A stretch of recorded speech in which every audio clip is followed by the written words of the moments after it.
mecanismo de cogestão nas políticas de enfrentamento ao coronavírus no Rio Grande do Sul tem sido o grande ponto de conflito entre o governo do estado e as prefeituras. Em agosto do ano passado, o Executivo Gaúcho oficializou um acordo com a Federação das Associações de Municípios para a gestão compartilhada no modelo de distanciamento controlado. Mas o que parecia ser um bom início acabou se tornando calcanhar de Aquiles para o governador Eduardo Leite. A começar pelo prefeito de Porto Alegre, parte dos gestores de cidades e entidades empresariais pressiona por mais flexibilizações. E esse embate se agravou no final de semana, quando um decreto de Sebastião Melo ampliando as flexibilizações das atividades econômicas na capital virou alvo de uma batalha na justiça. Conforme o documento divulgado na última sexta-feira, o horário de funcionamento de restaurantes similares seria ampliado para atendimento ao público entre as 5 da manhã e as 10 horas da noite. Bares e similares poderiam operar entre 5 da manhã e 6 da tarde, aos sábados, domingos e feriados. Mas do ponto de vista sanitário, a situação segue grave na capital, com o sistema de saúde operando acima da capacidade máxima desde 3 de março.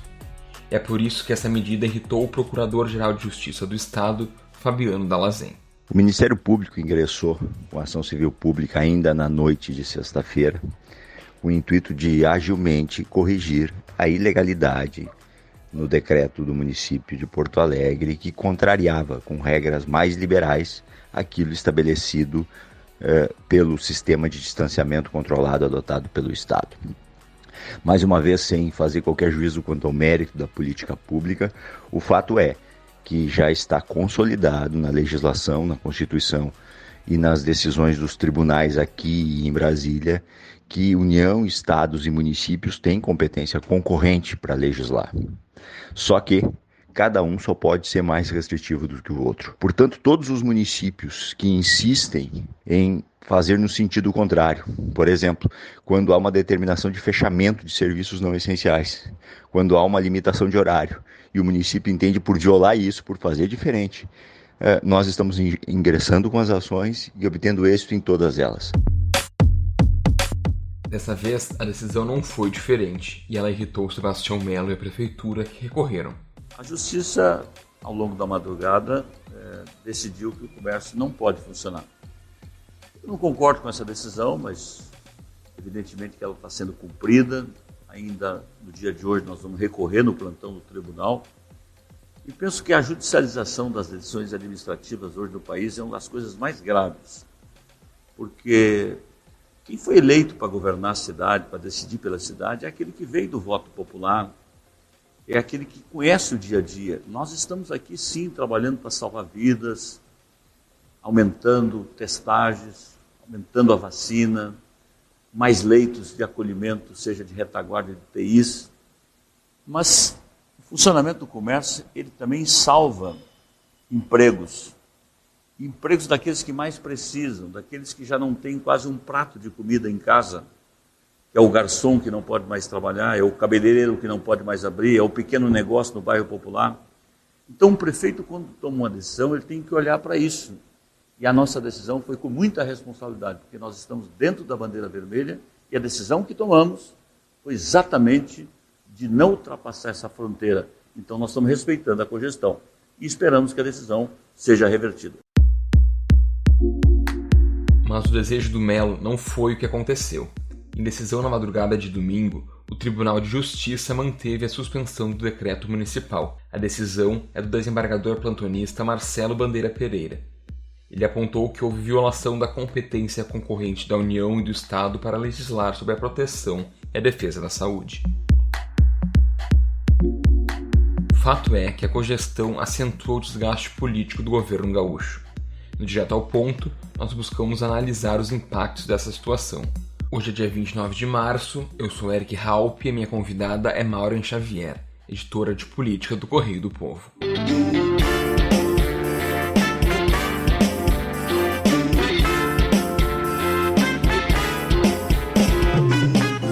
Maureen, bem-vinda. Boa tarde, Eric. Boa tarde, ouvintes. Vamos aí conversar mais um pouco sobre essas articulações políticas. Vamos lá, um prazer te ter aqui comigo. Maureen, eu te pergunto para começar, esse é o momento de maior desgaste para o governador Eduardo Leite durante essa gestão da pandemia? Tá, eu acho que a gente pode, né, contextualizar um pouco do que está acontecendo nesse um ano de pandemia. A gravidade ou a evolução que teve no ano passado para o momento atual que o Estado se encontra dentro do contexto nacional.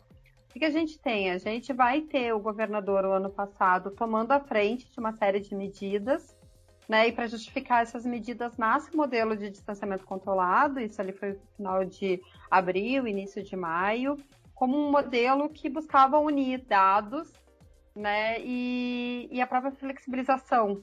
Né, conforme são 11 indicadores atualmente, mas conforme esses indicadores fossem marcando um alerta, o governo poderia notar ele antes de um colapso, antes de uma situação mais grave, e poder criar travas para segurar. Esse é o contexto que nasce o modelo e que nasce essa postura do governador que vai buscar auxílio nos prefeitos para adotar essa medida, para ter uma ação conjunta no Estado.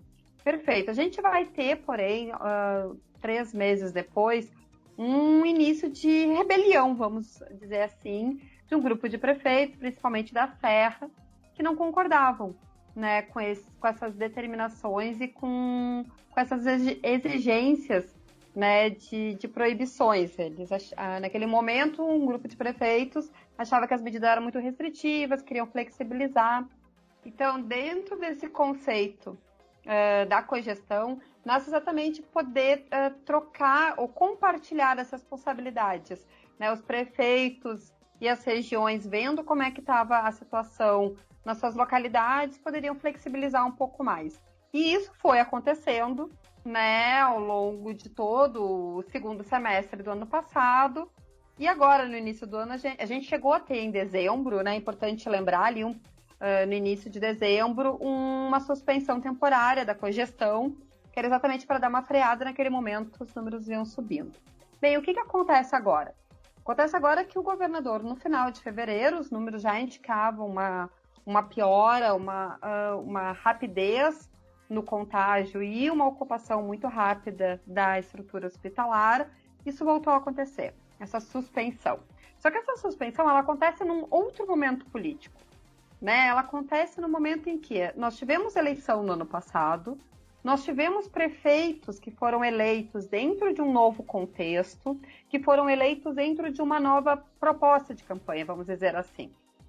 E o prefeito da capital é um deles. É muito importante a gente lembrar isso, porque durante toda a campanha ele indicou, né, verbalizou na sua campanha que não iria fechar a cidade, né? Esse era o jargão, né, utilizado de que não ia fechar a cidade. É importante a gente também contextualizar que naquele momento o então prefeito Nelson Marquesa Júnior, nessa relação com o governador Eduardo Leite, eles são do mesmo partido, PSDB, o prefeito de Porto Alegre normalmente teve posturas mais agressivas em relação às restrições do que o próprio governador, né? Então, a gente vai ter vamos dizer assim, essa relação prefeitura da capital e governo do estado bem definida. Só que depois nós temos a eleição, né? Na eleição, o Sebastião Mello, atual prefeito, ele adota uma postura de não vou fechar a cidade, né? O comércio tem que funcionar, a economia tem que funcionar. E naquele momento, o então prefeito, Nelson Marquesa Júnior, não vai nem para o segundo turno. Ele sai da eleição, né? E muitos justificaram que a postura, né, do então prefeito Marquesan em relação às restrições foi um ponto que prejudicou ele.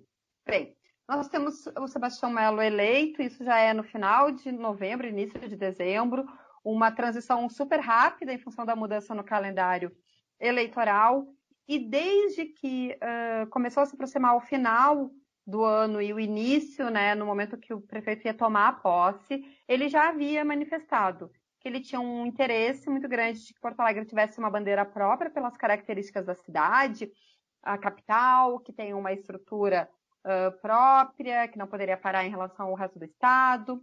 Enfim, então, o que aconteceu na sexta-feira passada em relação a essas publicações do decreto, ela não chega a ser uma surpresa. Na verdade, ela vem dentro de um contexto que está sendo construído, que está sendo, né, discutido já desde o ano passado.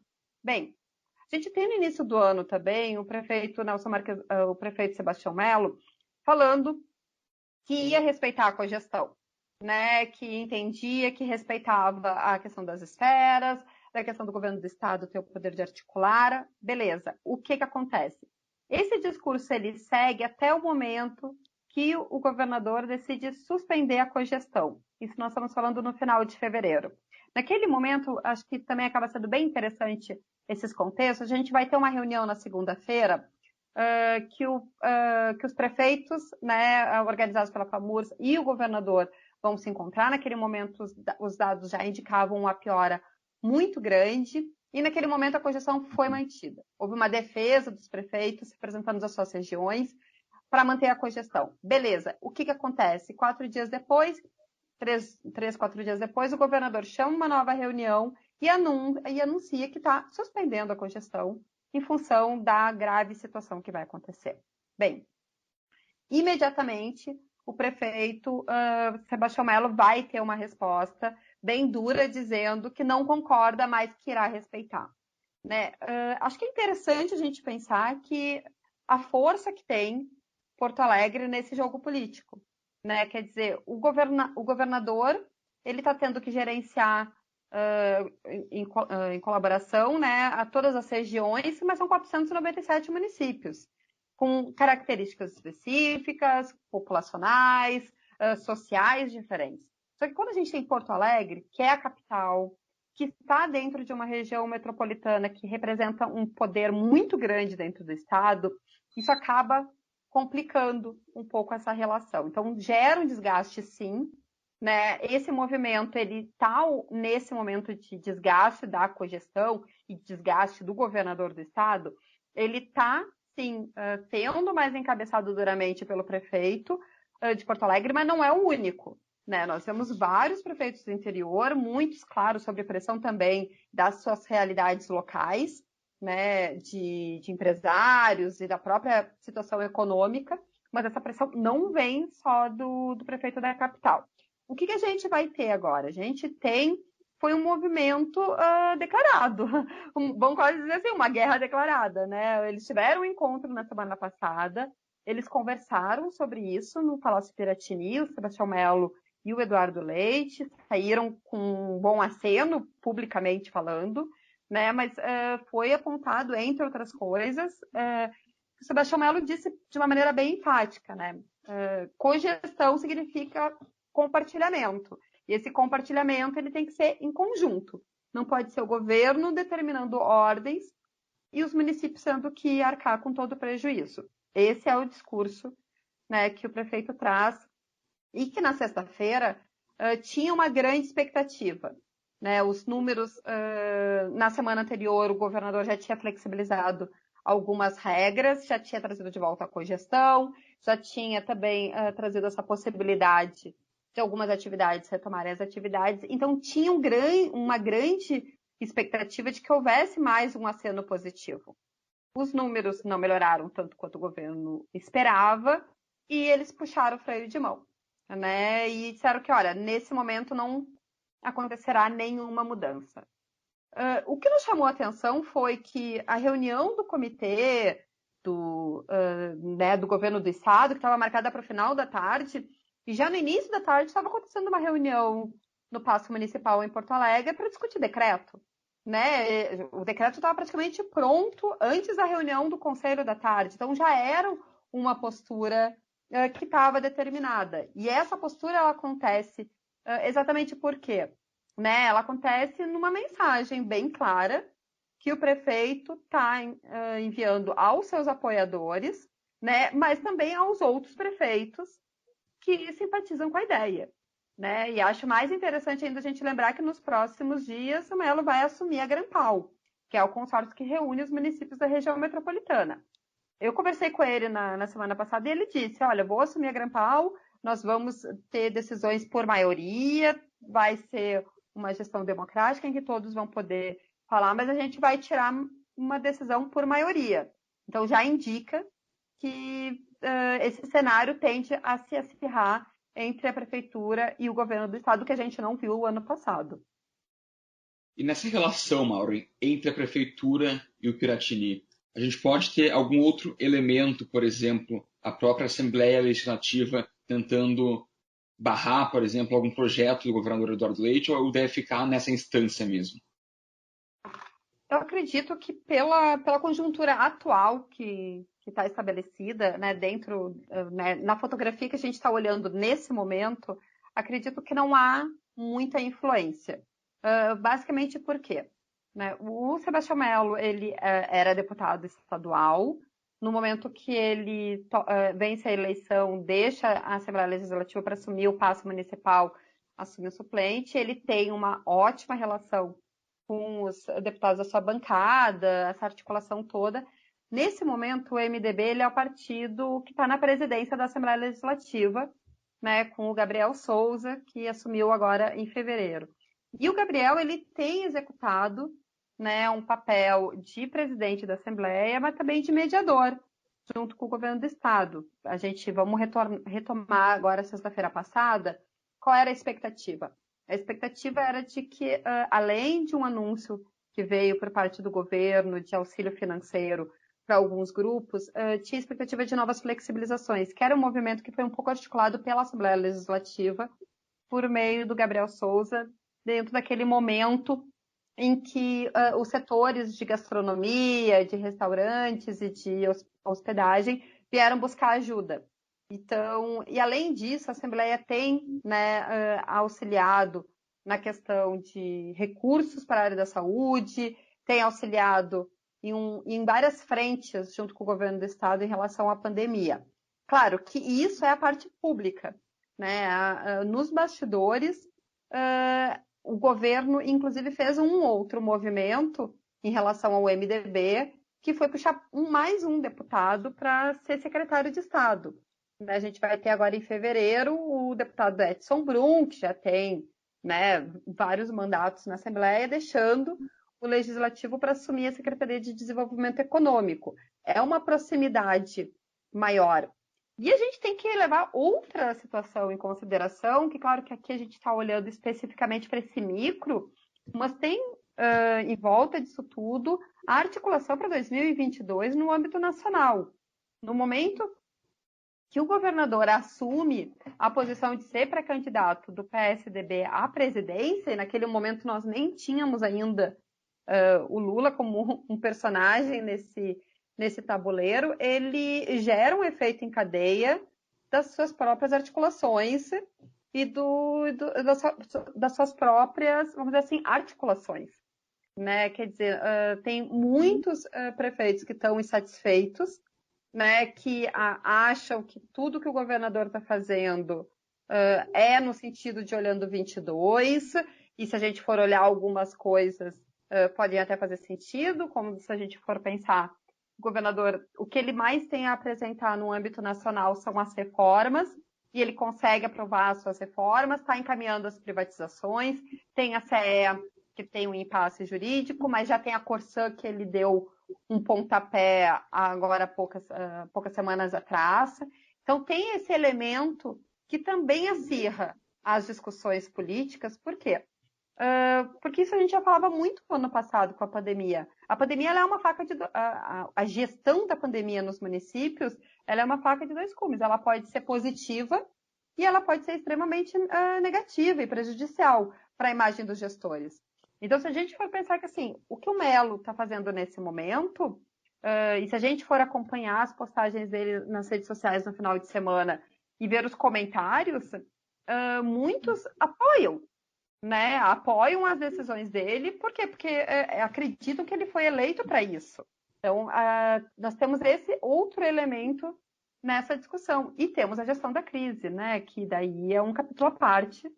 E a própria matéria do New York Times cai como vamos dizer assim, uma bomba negativa na cidade, o que aconteceu nesse final de semana. Sem dúvidas, eu acho bastante importante, Maureen, esse ponto que tu mencionas da população, de certa forma, dar um apoio ao que o Melo defende, porque, querendo ou não, ele teve a chancela da população durante a eleição, né? Mello foi democraticamente eleito e, como tu mencionaste lá no começo, isso fazia parte do discurso dele. Esse discurso de reabertura é o que ele apresentou desde o começo.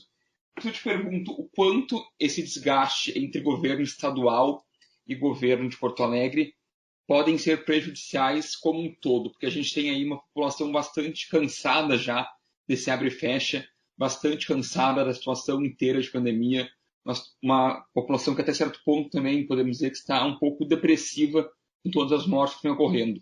O quanto isso pode afetar o comportamento da população? Olha, Érica, acho que a gente pode utilizar como um exemplo, respeitando as proporções, com o que tem acontecido no âmbito nacional. Né? Há uma falta de coordenação política desde o início da pandemia. O que isso resultou? Né? A gente estava falando sobre a questão da judicialização, porque o prefeito, né, decidiu uma coisa, o MP foi atrás, a juíza concedeu, daí depois o prefeito recorreu, o desembargador decidiu de novo. Esse episódio que a gente viu nesse final de semana de briga judicial, ou de, vamos dizer assim, esse cabo de guerra, vamos dizer assim, né? Cada um puxa para um lado, é o que a gente está acompanhando há um ano no âmbito nacional. A gente teve semana passada, né, no momento que o país atingiu 300 mil mortos, a gente teve o lançamento de um comitê para discutir a pandemia, o que soa, vamos dizer assim, infelizmente, triste. Entendeu? Na ausência de outro termo né, que a gente possa utilizar nesse momento, é uma situação lamentável, né? A gente ter um ano depois de pandemia um comitê para discutir ações conjuntas. Beleza, mas assim, o que acontece? É dentro desse cenário que a gente está vendo essa discussão. A discussão da judicialização, nesse momento, ela não é nenhuma novidade, porque a gente já está acompanhando isso em vários aspectos. Tanto que, há 2 semanas atrás, o próprio presidente entrou contra estados, o Rio Grande do Sul, Bahia e Distrito Federal, para que eles não adotassem medidas mais restritivas, né, como eles já estavam adotando. Então, quer dizer, tu tem essa briga. E qual tem sido o resultado até agora? Ruim. Né? É um resultado ruim. E a gente viu o que aconteceu, por exemplo, no sábado, em Porto Alegre, lojas abrindo sem saber o que tinha que fazer, restaurante abrindo sem saber que podia abrir ou ficar fechado, uma informação atrás da outra, um desencontro de informações. E daí, assim, os jornalistas, né, nós que dentro do possível tentamos, né, que estamos ali acompanhando as informações, já fica, porque a gente já sabia que isso ia acontecer na sexta-feira, né, no momento que o prefeito anunciou, né, o decreto, a gente já sabia que ia ser assim. Agora tu imagina para quem não está acompanhando tão de perto, para quem está tentando sobreviver no meio dessa pandemia, com todas essas notícias e toda essa situação. Então, assim, isso dificulta muito, né? A gente está vendo também uma situação, não digo similar, mas em São Paulo, né, com o prefeito Bruno Covas e o governador João Dória em relação às medidas de restrição. Daí o Bruno Covas vai lá e anuncia um feriado grande, numa expectativa de tentar segurar o contágio. O prefeito o governador e os prefeitos da região ficam em pânico, porque isso vai resultar numa debandada para o litoral ou para os municípios do interior. Então, a ausência de coordenação conjunta, ela dificulta em todos os níveis. Dificulta para a população saber o que ela tem que fazer, onde ela tem que ir, como é que ela tem que agir. E outra que é esse desgaste político.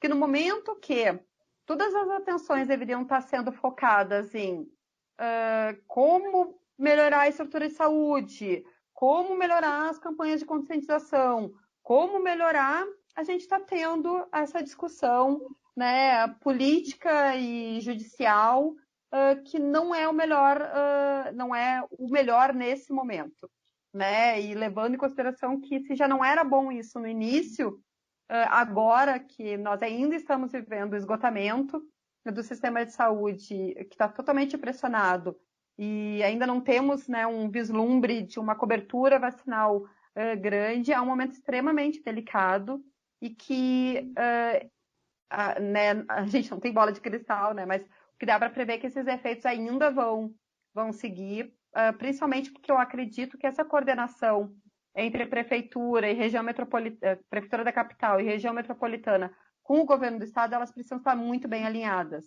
né? E o que ficou comprovado é que esse alinhamento ele não está adequado e os discursos também não estão, porque até o prefeito voltou, né, a fazer declarações fortes, dizer que o governador não age exatamente pela ciência.